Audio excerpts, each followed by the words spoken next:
webinar, CQS, fire safety and cladding issues for residential conveyancers with Ian Quayle, Chief Executive IQ Legal Training. This session is one of a variety of webinars available free of charge to Surrey Law Society members over the course of the year. The Society's full programme of more intensive training available, both as longer online sessions and in person, in afternoon courses, and a selection of the forthcoming webinars is available to view on the screen. And you can view the full programme at www.surreylawsociety.org.uk.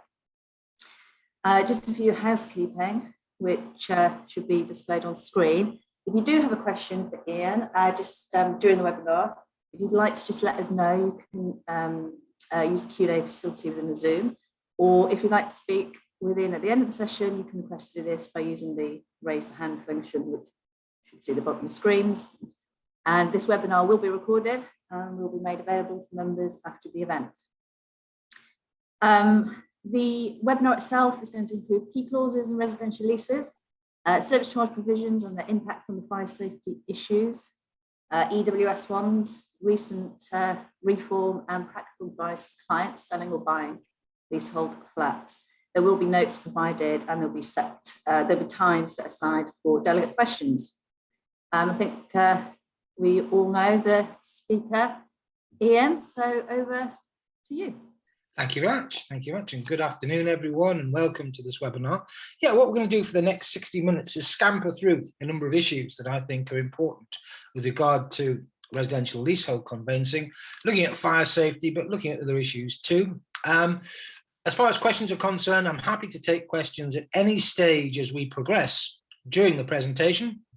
You are more than welcome to use the chat facility. I will also, if Emma is happy with that, at the end, loiter for a little while in the virtual world in case there are any questions. And I'll also provide you with an email address. So if you're too shy to raise any questions during the course of the afternoon or the course of the presentation, feel free to drop me a note. Unless you specifically say the question is sort of private, what I'd like to do is share the question with Emma and Helen at Surrey Law Society so that whatever is asked and whatever I say by way of a response for questions after the event, we can share with delegates that have attended today. I think that's a sort of fair way of dealing with it, if that's all right. So hopefully you can hear me, hopefully you can see me, hopefully you're sitting comfortably, and then we'll begin, as they say. So the way fire safety issues, I think, should be dealt with are, first of all, to have a look at some key clauses in residential leases relating to service charge that will assist or potentially create problems for landlords and leaseholders. Then to have a look at the current regime with regard to EWS1s, then to look at how that impacts on what we do as conveyancers, what advice we give clients. Then we're going to have a look at some law reform and see what is potentially happening, what potentially is happening short-term, medium and long-term. So lots of things to talk about, lots of things to explore. The first thing that I want to do today is to just share with you some useful websites. All of these websites are free to access. All of them contain a wealth of information, a lot of it relevant to what I'm talking about today. The first website that I urge you to have a look at is the PLA website. This is a site created for property litigators, but contains a wealth of material that is useful for transactional property lawyers, including information on issues relating to residential long leases, transactional issues, and of course the cladding problem and fire safety problems generally. Lots of barristers write papers and opinions that appear in the Estates Gazette and elsewhere, but ultimately find their place on the PLA website. It will also flag up issues and problems relating to this issue and others, and there is a case law update section that's quite useful. The RICS website I refer to you for two reasons. One, there is a new code of practice with regard to residential service charge that's in draft form at the moment. It's just going through its consultation process, but is interesting where managing agents or landlords are RICS accredited. Leasehold Advisory Service, of course, contains a wealth of material about leaseholds generally, cladding and fire safety issues specifically. The Leasehold Advisory Service does come in for criticism on the basis that it is to an extent political. I don't want to get embroiled in that. I would say, however, despite my sort of close links with the Leasehold Advisory Service, it can from time to time be seen as favouring landlords, although I think that is a perception rather than the reality.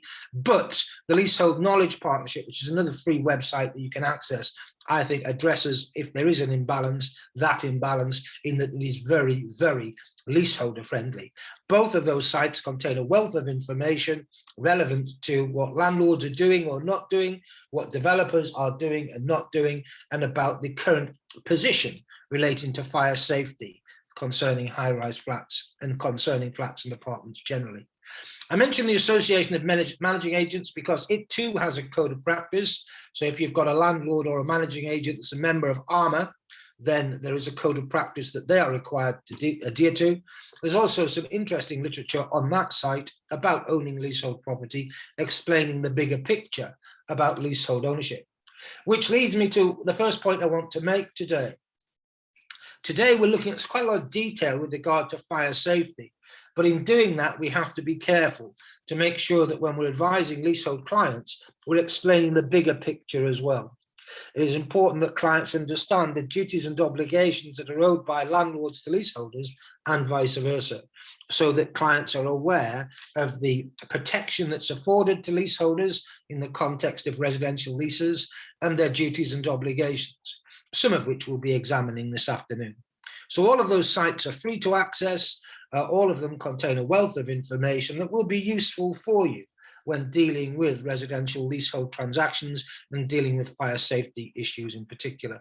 Leasehold Knowledge Partnership has a very practical point of contact for clients who are having problems with regard to landlords or who are in dispute with landlords concerning fire safety, in that it lists all the relevant sort of residents associations that have taken up arms against landlords with regard to disputes of that nature. As I mentioned, the first part of my presentation today is a sort of re-examination of issues associated with service charge, to see if what expenses our landlords are incurring with regard to fire safety measures are going to be recoverable, and to see if there are any avenues that can be pursued by leaseholders with regard to challenging or disputing what the landlord is doing. I have to first of all tell you that there's been a whole raft of case law where landlords have been challenged with regard to recovery of service charge costs relating to fire safety, and I've yet to see one situation where a tribunal or court has said costs are not recoverable. So the attitude of the courts and tribunals seem to be, with most of the provisions that you will encounter in residential long leases, there will be some provision within that lease that enables a landlord to recover cost. Either the lease will specify that costs relating to fire safety or fire safety measures are recoverable, or more likely, the lease will specify that the landlord is entitled to recover costs relevant to sort of sweeping up provisions, or compliance with statutory notices, or compliance with legislation. So I think if you're hoping to look at a lease and say the landlord cannot recover that cost because the lease doesn't permit it, I think you're on a fairly difficult journey, and it's going to be a fairly difficult task to put forward such an argument successfully. Even if that was the case, excuse me, there is a case called Shah against Colvia Management, and Shah against Colvia Management, which is a case in the High Court, I think about 2008, says that where a landlord incurs an expense, even though the landlord can't recover that expense courtesy of the lease, if leaseholders derive benefit, then in equity, the landlord is entitled to recover a share of the expense that's incurred, an equitable share. So Shah against Colvia Management, which hasn't been relied upon as far as I can see by landlords in this context, could be relied upon where circumstances allow. Remember the general proposition that service charge is the recovery of cost. And again, important to understand, therefore, it is the recovery of expenditure reasonably incurred in connection with the services that the lease requires or which the landlord is obliged to provide. courtesy of statute or courtesy of notices served relevant to statute. So it's the recovery of expense, not the generation of profit. Just as an aside, do watch modern leases, because now that ground rent is disappearing as an income stream for landlords, developers and others relating to residential long leases, I am telling the profession to look out for clauses in service charge that hide, in essence, the recovery of profit by way of management fees. So I can't, as a developer, charge a ground rent in connection with the flat that I'm selling your client, but I might be able to make some weird and wonderful provision within service charge that means I'm getting a management fee or a larger management fee that in essence is enabling me to recover what I would have charged by way of ground rent. So do look out for that. Remember, the first premise here is that service charge is the recovery of cost, not the generation of profit. Landlords can charge management fees if the lease prescribes, and one of the things I always tell leaseholders to be careful of and advise their advisors to be careful of are situations where the management fee that a landlord or managing agent can charge is a percentage of the service charge cost. In those circumstances, there is a clear incentive on a landlord to rack up service charge costs on the basis that that will rack up management fees. I dealt with a few years ago a horror story in connection with a block of flats in the southwest, where the lease allowed the landlord to appoint a managing agent, and the managing agent's fees were recoverable by way of service charge, and the landlord was also entitled to charge a management fee of 20% of all costs, including the managing agent's fees, which in essence was a sort of profit center for them. Now, I'm not saying someone is going to be as brazen as that with regard to a modern lease where ground rent can't be recovered, but that's the sort of thing that will enable a landlord to generate a profit rather than ground rent. So we're talking about reimbursement of expense. We're talking about an expense that's prescribed by the lease. Now, at this juncture, let me just deal with the issue of sweeping up provisions in residential long leases. The courts don't like them. The court's attitude seems to be that in a modern, well-drafted lease, there'd be an expectation that the parties would list items that the parties agree are the sorts of items that can be recovered by way of service charge. Legal costs, reasonable expenses involving management, etc., etc. It's not necessary to specify each item of outlay, but to give a list of the sorts of things that are in the contemplation of the parties. And then for the lease to say other items of a similar nature are recoverable, giving the landlord some flexibility with regard to items that are similar but not actually thought of at the time the lease is created. The next point that I think is very important is that the Landlord and Tenant Act 1987 and Landlord and Tenant Act 1985 subject to any service charge provision in a residential lease to the subject of reasonableness. And it's important that we understand what that means. Works that are done must be to a reasonable standard and must be done at a reasonable cost. And the landlord must behave reasonably with regard to the supervision and management of the works that are done. So if you have a situation where cladding and decladding, recladding work is done, but the work isn't to a satisfactory standard, then it is possible for a leaseholder to refuse to pay the service charge. If the service charge claims a cost relating to decladding and recladding, but the charge seems excessive, then again, it was possible to challenge the cost on the basis that it is unreasonable. So when we talk about reasonableness, we're talking about reasonableness relating to the standard of workmanship relating to works that are done, the charge that's imposed, and the conduct of the landlord relating to that work that is done. So we're going to dwell a little more on that in a moment or two, and we dwell a lot relating to that issue in the notes itself.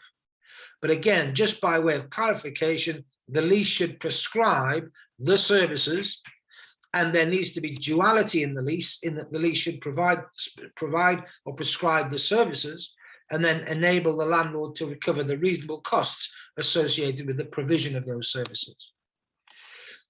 So as I mentioned already, sweeping up provisions are not always enforceable. it is better to list the types of expenses that the parties envisage that are recoverable, but then have a caveat that other expenses of a similar nature will also be recoverable. Note that the Landlord and Tenant Act 1987, Section 35 and Section 37 enable a residential long lease of flats to be varied. But Section 35 is very restrictive in that the lease must be defective. Section 37, far more wide-ranging, but requires the consent of the majority of interested parties before an application can be made. So if we have a lease that is not necessarily defective, but perhaps cumbersome, perhaps old-fashioned, perhaps vague or ambiguous, in those circumstances, it would be impossible to rely on Section 35 because the lease isn't defective as such. But it would be possible to rely on Section 37 if the majority of interested parties were keen to apply to vary the lease to first-tier tribunal, in which case the tribunal has jurisdiction to vary the lease, even if the landlord is reluctant or unwilling to agree to a variation. Section 35 does refer Ian, to... Ian. Hello, yes. I'm sorry to interrupt. Yeah. Your slides aren't being shared. I didn't know if you were All right, aware of sorry, I that, wasn't so aware of people that. can't see them. Sorry, right, I'll just go back. Thousand Thanks, Ian. apologies. Sorry. No, that's all right. Sorry about that. I'll just put them up. There we go. Right, hopefully we can see that now. Let's just check. Bear with me. I'll just make sure that we can. I'm hoping now that you can see them. I'll just check in the chat facility. Yeah, okay, hopefully that's okay. You can see them now. Yeah, lovely. Thank you for that. I'm sorry, everyone. I thought I'm looking at my screen and thinking they were fine, and they're not. Right, going back. So sweeping up provisions, the provision of examples is important.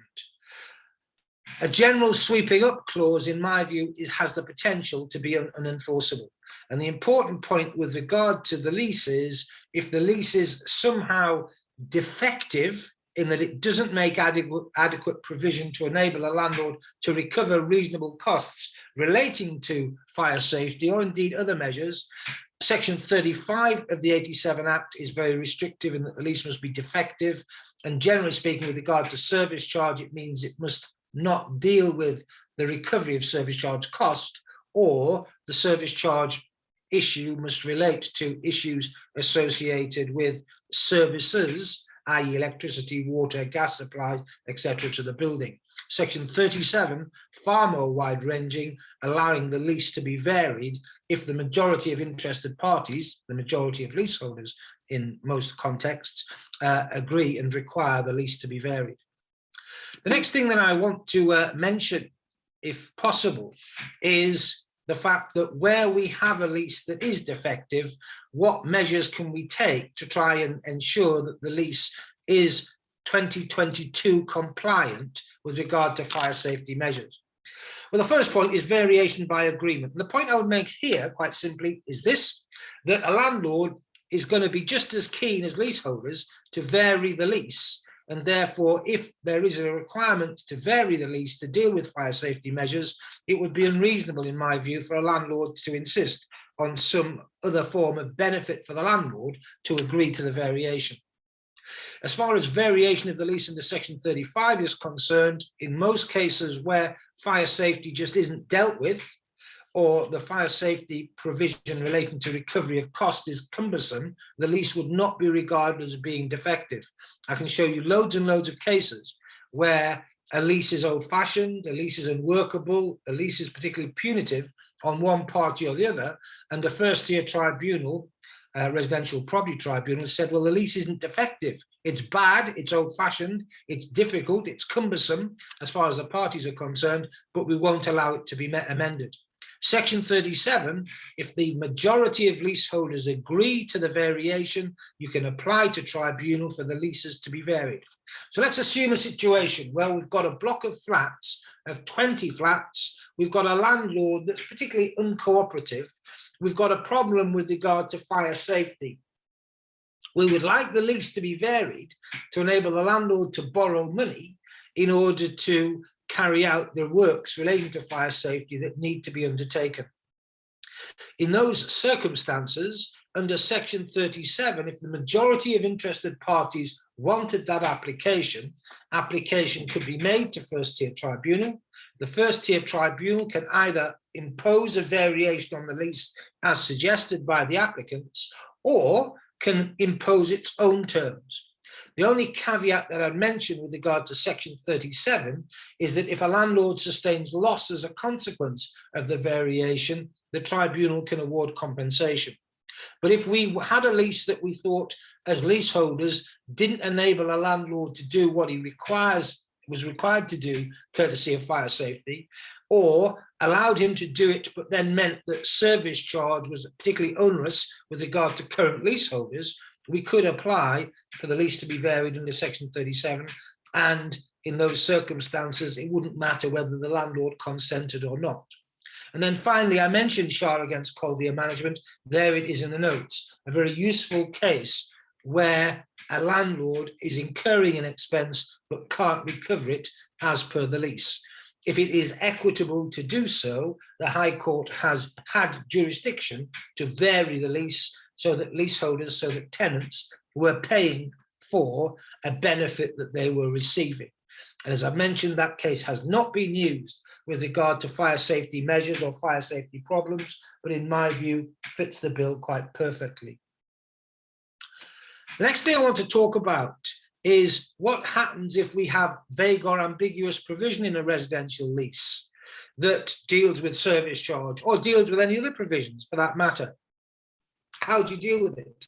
What do you say to clients? Well, if you're acting for me and I'm buying a flat or an apartment and you've looked at a lease that was granted in 1987 and it contains a lot of vague or ambiguous provisions, general provisions with regard to repair, general provisions relating to service charge that are ambiguous, what do you do?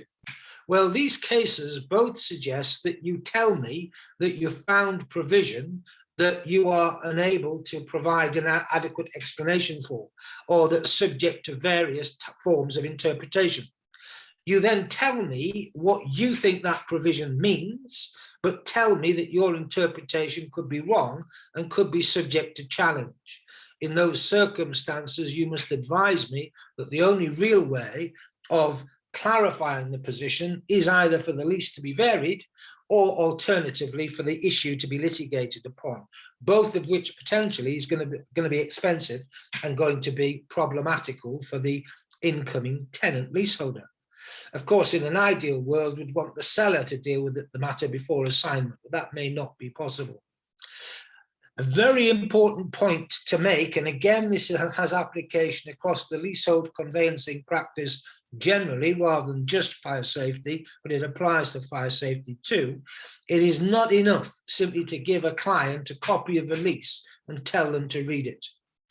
It is necessary to provide a client with information, yes, and we'll talk about this a little later as my presentation continues. It's important to provide the client with information and an explanation of the documentation that's been provided, and where necessary, it's important to give the client advice.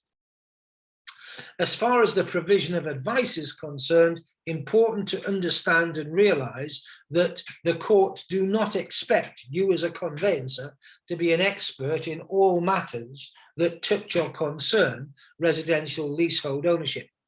So you're not expected to be an accountancy expert with regard to service charge accounts, or an insurance expert, or an expert as to state and condition of the demise, or indeed fire safety issues. But you are required during the conveyancing process and the due diligence process when acting for a buyer, you are required to highlight to the client issues that you identify that generate risk. So, for example, on an assignment, you're provided with 3 years service charge accounts.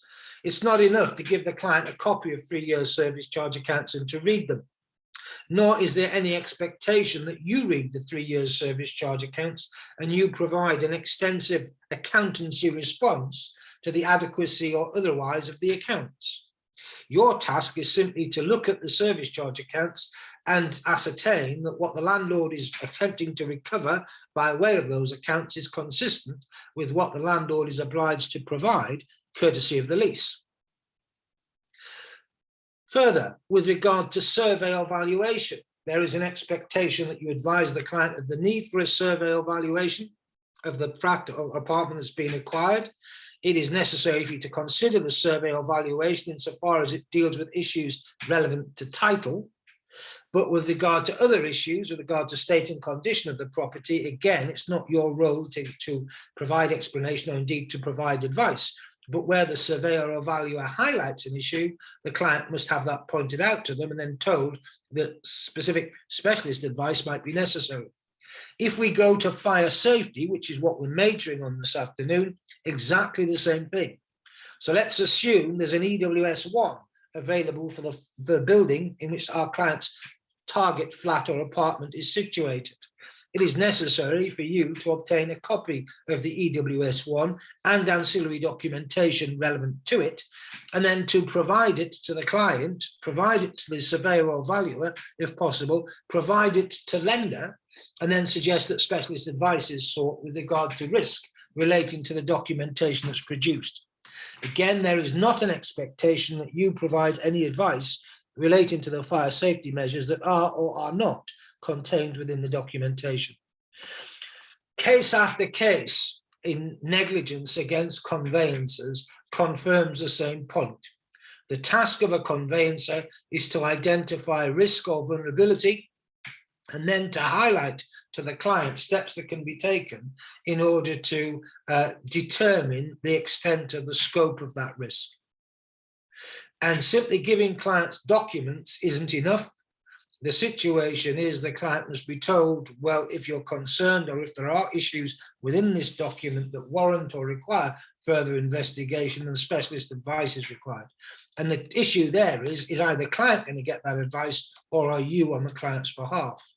As we'll see a little later with regard to fire safety, in essence, a lot of the fire safety issues hinge on valuation or survey, and therefore the surveyor or valuer that's instructed should be dealing with and assisting the client with a lot of the issues that are relevant to that point.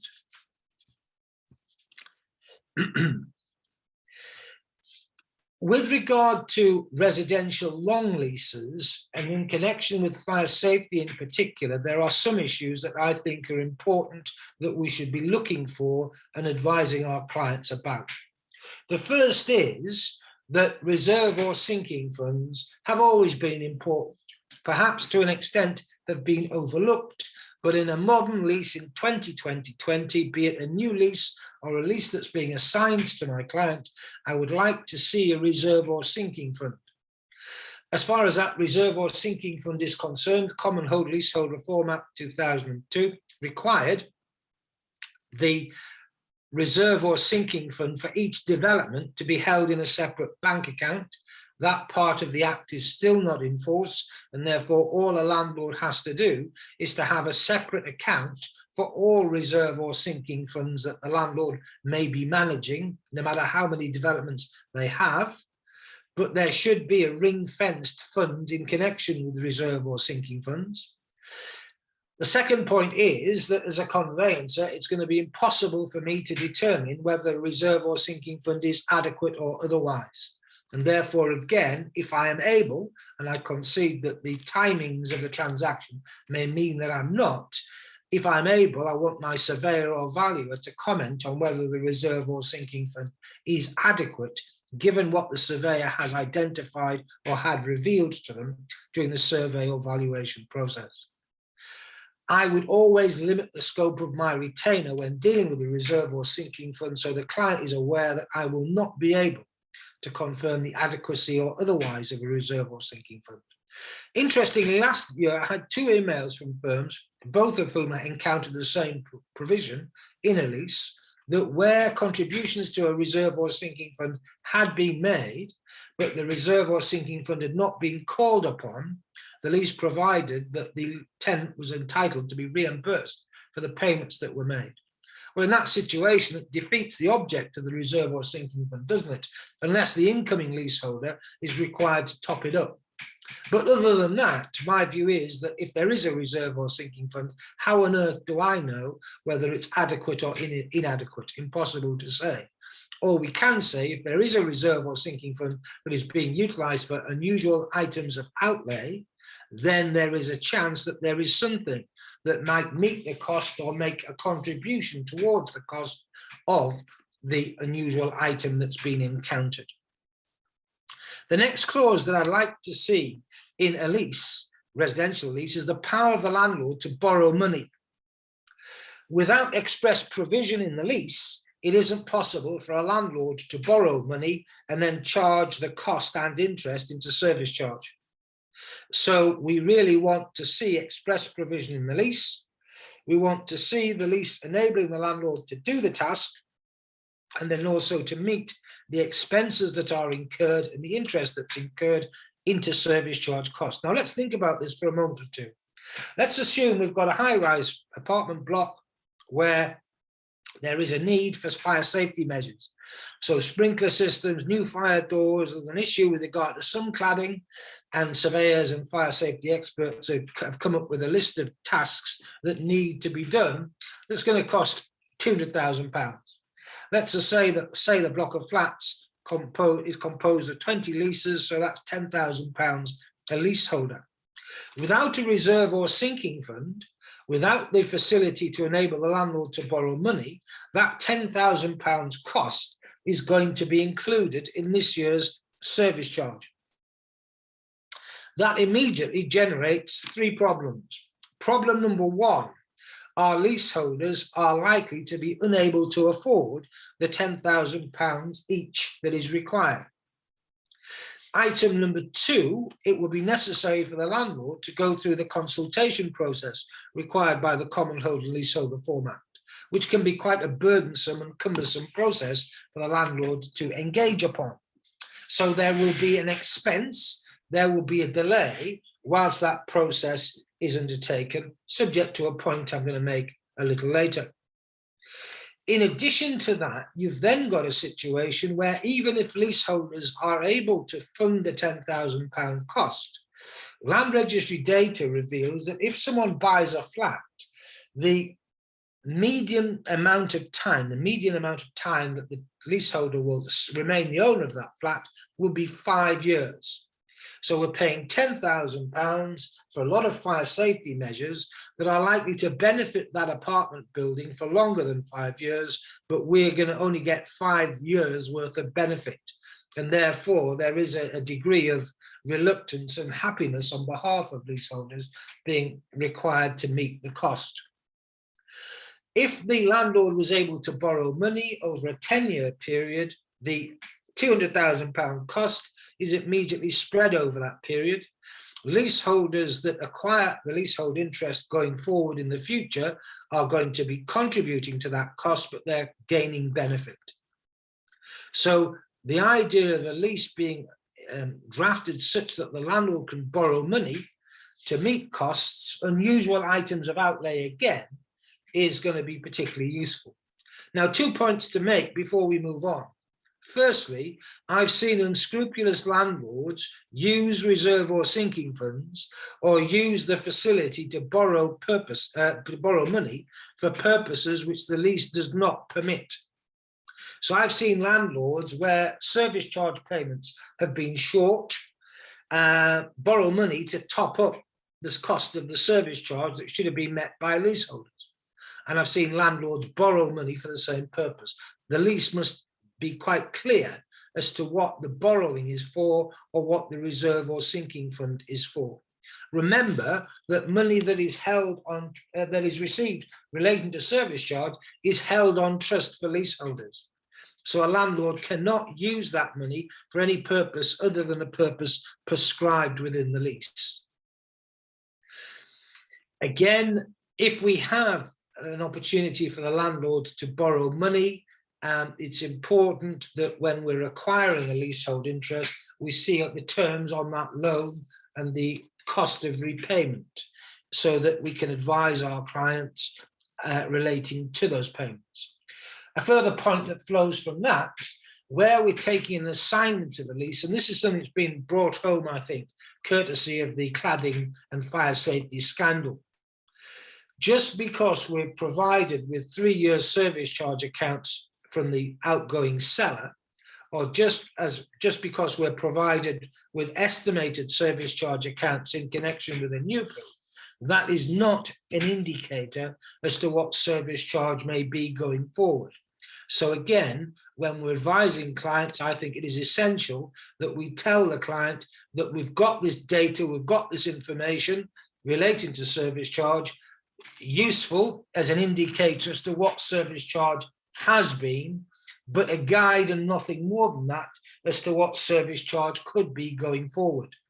And again, in an ideal world, if circumstances permit it, if a surveyor or valuer hasn't been instructed at the point that I've been instructed when acting for a buyer and I've received the contract bundle from the seller's conveyancer, I would want the surveyor or valuer to see the service charge accounts that are produced for me and the client, to comment on them with regard to what the surveyor or valuer sees with regard to state and condition of the building, state and condition of the demise.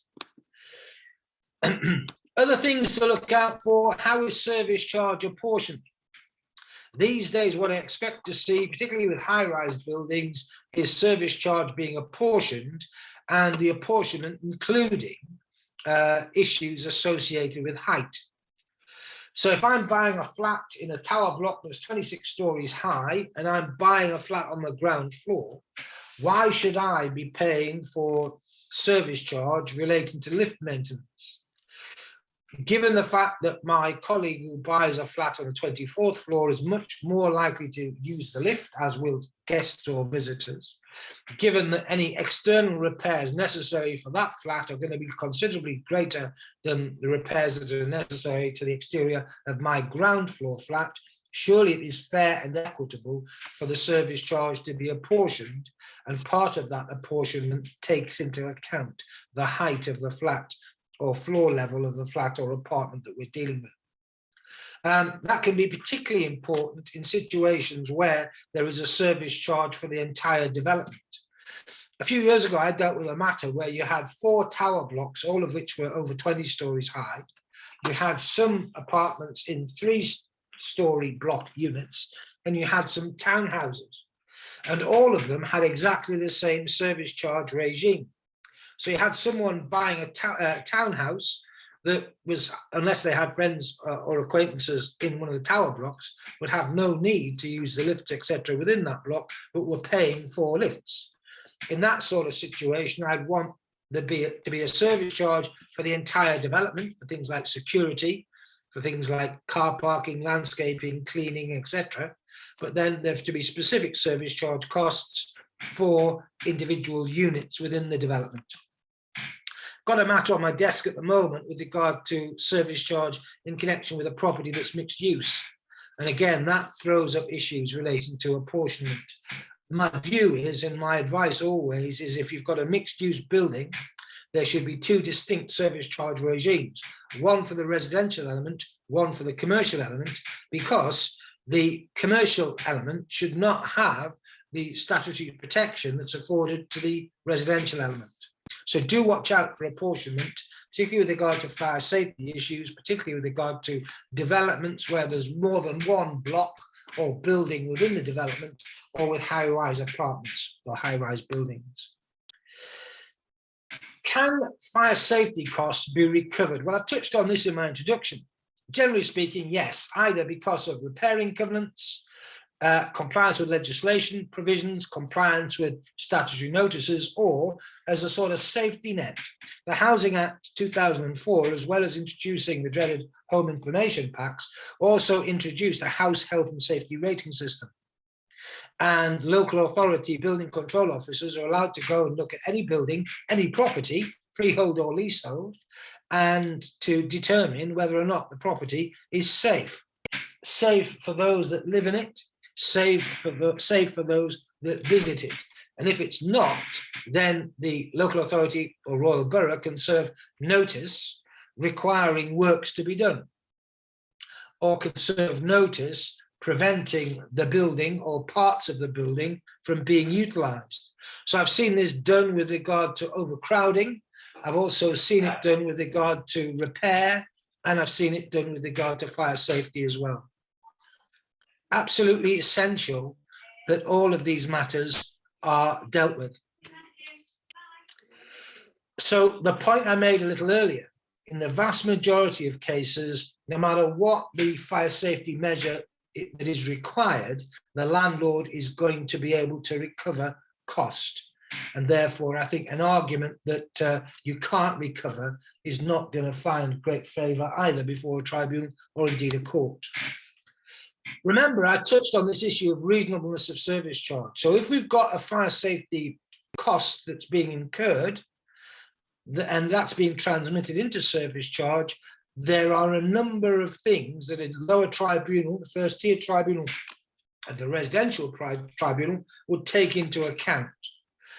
One is the works, are the works necessary? Now, in the context of fire safety, they're always going to be reasonably necessary. Is the cost a reasonable cost? To that end, has the landlord attempted to obtain estimates from a number of different organisations? Are the works done to a reasonable standard, and has landlord undertook reasonable levels of supervision? Now, with regard to cost, remember that in addition to this, there is an obligation to consult where the cost per leaseholder exceeds £250 in a service charge year. Remember, and this is particularly relevant to sort of fire wardens, fire extinguishers, sprinkler systems, etc., where the cost is more than £200 per leaseholder, but the cost is ongoing for a period in excess of a year, there is again an obligation to consult. And as far as that obligation to consult is concerned, it is quite a draconian and quite a rigid regime. Common Home Leasehold Reform Act 2002 creates the regime, requires the landlord to identify to leaseholders the works that are required, to specify why they're required, and to provide an estimate as to the cost that will be incurred.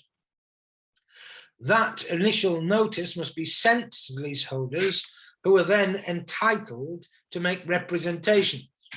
So we need some new fire doors, we need a new fire sprinkler system, there is some cladding that needs to be removed and replaced.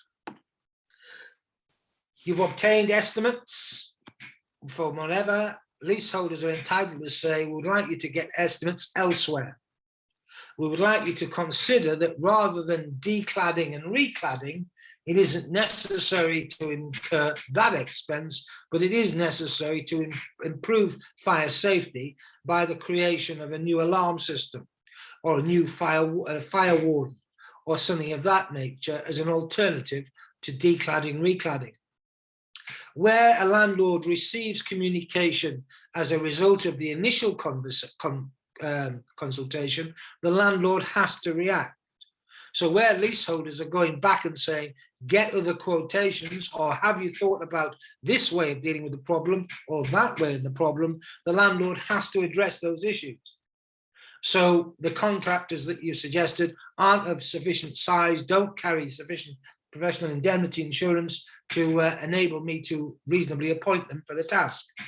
The suggestion that we don't declad and reclad, we've got a report from a fire engineer or a consultant who says, no, the risk is live and real, and we have an EWS1 that identifies the risk, and we've got specialist reports thereafter that suggest the only reasonable method of dealing with the problem is to declad and reclad. Where you have a situation where a landlord either just doesn't comply at all, so just completely ignores or is completely unaware of the consultation process, or where you have a situation where the landlord attempts to comply with the process but fails to do so, then the landlord is fixed with a cap as to the amount that's recovered. £250 for one-off item of outlay, £200 a year for an ongoing contract.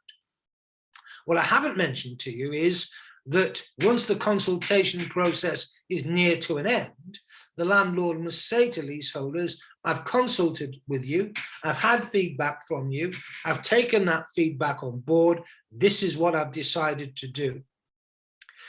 A landlord can make application to first-tier tribunal to waive the need to consult. If such an application is made, the tribunal will consider what is the status of the leaseholders. Are they prejudiced by the failure to consult, or would their prejudice be greater if there was a delay? Where a landlord forgets or a landlord doesn't consult but then incurs an expense, I've seen landlords apply for sort of retrospective waiver. The tribunal generally won't permit that sort of application. The idea being that a failure to consult is prejudicial in its own right as far as the leaseholder is concerned. Let's talk now about high-rise flats, and let's explain the general duty to advise. You can limit the scope of your retainer in connection with advice that you're giving to clients about fire safety issues. You are required to advise clients about what the lease says. You are required to highlight in particular issues relating to service charge, as we've just explored. There is lender nervousness, there is market nervousness with regard to high-rise flats because of the obvious fire safety problems, because of the costs associated with remediating those fire safety problems, and something that frequently isn't thought about, the issue of insurance. Insurance premiums have rocketed and are continuing to rocket and will do so until the position stabilizes. When we talk about reform of the law and amendment to the law a little later this afternoon, we might have a degree of comfort there, or we might be getting towards a more comfortable situation, as we'll see. But at the moment, there is market nervousness. The last point is a point I want to mention to practitioners because I think it is so important. EWS1s, where they've been obtained, where they are necessary, where they are called upon, of course, are not fire certificates. They are simply recommendations that fire safety measures require addressing, and generally speaking will be a precursor to additional reports or information. In essence, the EWS1 problem is a valuation and surveyor problem, not a problem for conveyancers. Where an EWS1 is obtained, and remember, it is the owner of the building or the management company or the managing agent that can call for an EWS1 to be produced. Despite the relaxation of measures and the limits on what sort of buildings require EWS1s, there is still a delay in getting them.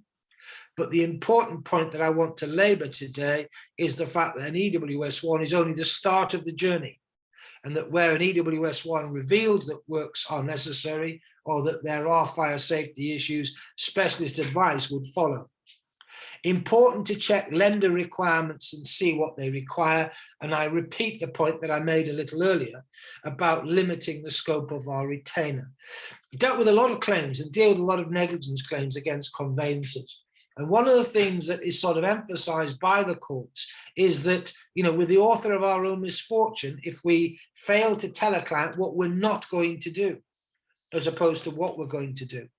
Don't know if you saw that there's been one or two cases that are quite interesting recently, where the courts have said, look, a client has gone for a cheap and cheerful conveyancing job from a firm of lawyers and therefore can only expect cheap and cheerful service. And that's the first time I've seen that sort of argument. In the past, I've always advised practitioners that no matter what you charge, in essence, the duty and the obligations that you owe to the client are exactly the same. But the point I want to emphasize here is, I think, limiting the scope of our retainer so that we're not giving advice relating to fire safety issues, and highlighting to the client that specialist advice can be sought and that valuers and surveyors are better placed to give advice has to be a safe step to take to protect ourselves with regard to claims. I mentioned in the notes that we have seen some statutory intervention that should mean that fire safety issues have to an extent been alleviated or removed. Building regulations 2018 mean that if we've got a building that's been constructed and is subject to those regulations, we should have a situation where fire safety measures have been taken care of, have been addressed, and therefore an EWS1 should not be necessary, and a surveyor or valuer should be able to confirm to our client that the property is compliant with building regulations 2018. The building safety bill I'm going to deal with in a lot more detail before we finish, when I talk to you for a little while about some issues with regard to recent reform. But in essence, what the building safety bill does is imply terms into residential long leases, imposing obligations on landlords with regard to appointment of specialist personnel to give advice and assistance relating to fire safety issues, and also to the implied terms into leases in favour of landlords and leaseholders with regard to supervision works, and also with regard to payments that need to be made to facilitate that supervision.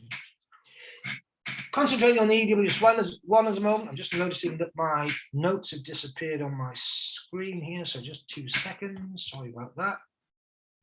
Yeah, just going back to the EWS1, do be careful about who's providing the EWS1. I have seen situations where EWS1s have been forged or produced fraudulently. Remember, the EWS1 is aimed and designed at the recipient, that is the building owner, and the EWS1 is just looking at fire safety measures and the need for additional measures, and isn't a fire certificate. Where the EWS1 highlights issues that require addressing, then the building owner or the person that obtained the EWS1 should be obtaining additional information, additional specialist reports, highlighting the problem and suggesting remediation works. So in these situations, we're looking at option B, information. We need to be careful about who produced the EWS1. Do they carry the appropriate level of expertise? It is an assessment of fire risk, normally warranting additional information by way of separate report, and will have a period of validity of up to 5 years. But where works are done, or where alterations and other works are, development works are done, then that validity period can be limited to the point where those additional works are undertaken. EWS1s I've mentioned, unless the lease contains express provision, a leaseholder or potential buyer can't require an EWS1 to be produced. As I say, given the changes to the law, changes to process, EWS1 should be easier to obtain, in that not all buildings now require them, as we'll see in a moment or two. What building requires an EWS1? Well, theoretically, a building 6 meters high or above requires one, but some lenders want EWS1s for any building. As we'll see these days, because of some new specification regulations that are coming in, the requirements for EWS1s are going to be reduced yet again once this new legislation is in place. Again, important that we check lender requirements when we're advising clients. It is important that we make sure that if there is an EWS1, our client understands what it does. It's important that we understand and appreciate our role as a conveyancer advising on fire safety issues. Again, the fundamental point that I made earlier is important.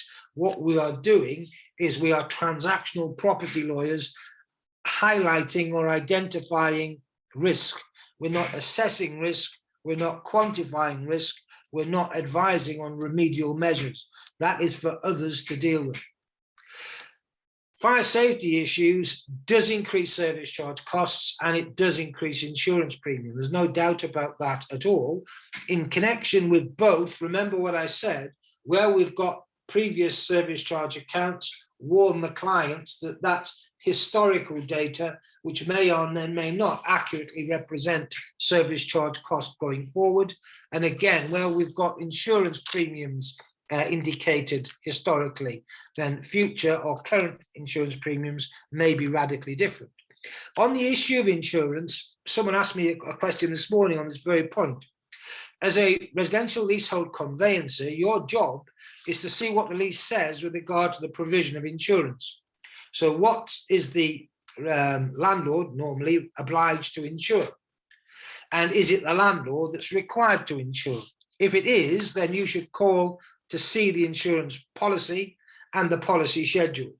You should check that the policy and schedule impose an obligation on the landlord to insure against the risks that the lease specifies. It is not for you to give advice as to whether the insurance policy is good, bad, or indifferent. It's not for you to advise the client as to whether the premium the landlord is paying is fair or reasonable. What you can do is advise your client that they can obtain specialist advice relating to insurance where that's necessary.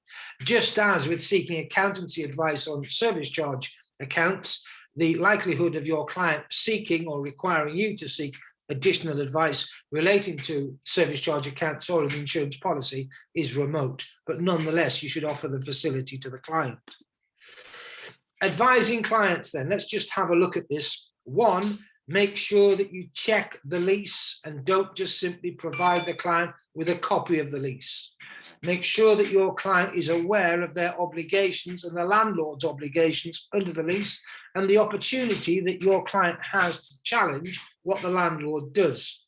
Now, you're going to say, Ian, hang on a minute. What you're suggesting is that the report on title that we send to our client, instead of being 50 or 60 pages, balloons to 100, 200 pages. What I would say is use the Leasehold Advisory Service website or the Association of Residential Managing Agents website and the guidance and information that is produced on those sites to assist your client and provide background information with regard to duties and obligations. Advise clients of the need for survey. Advise the client they should obtain the best survey that they can afford, which will be a level 3 survey and valuation. Make sure that the landlord is disclosing to you all that's being done with regard to issues concerning fire safety. And where necessary, raise additional inquiries if the landlord's standard replies to inquiries are insufficient or incomplete. And be aware to make sure that clients are aware of where help can be sought in the event of disputes. The last point that I want to make before we start looking at conclusions today is to just share with you some of the reform that we're currently seeing.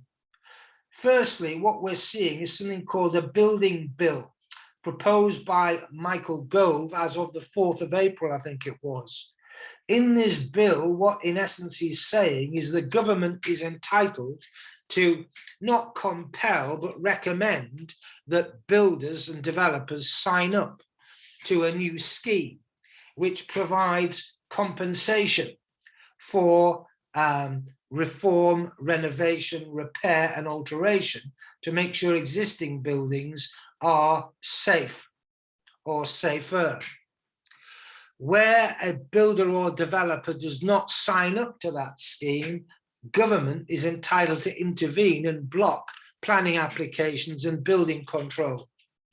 So that in essence, what you've got is a carrot of developers and builders joining, in essence, this new scheme to provide funding, but where the builder or developer refuses to do that, you've got a situation where the government can block potentially planning applications.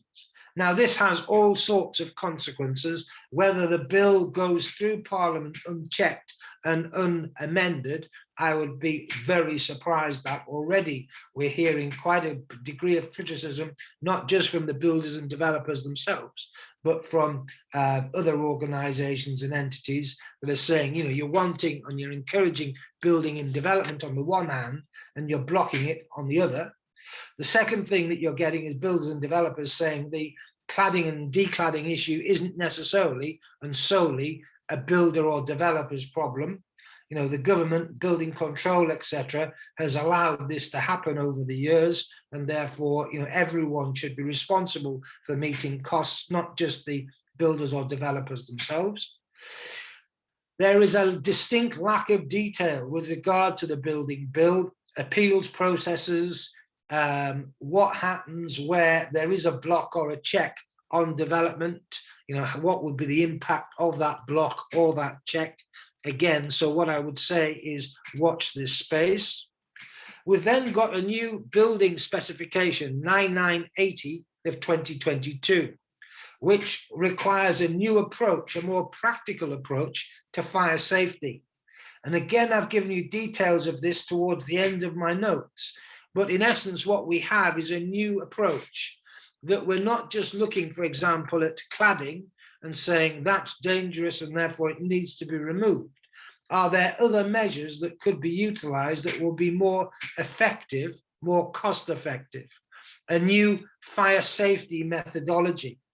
So it's important to understand that that will then have an impact on cladding.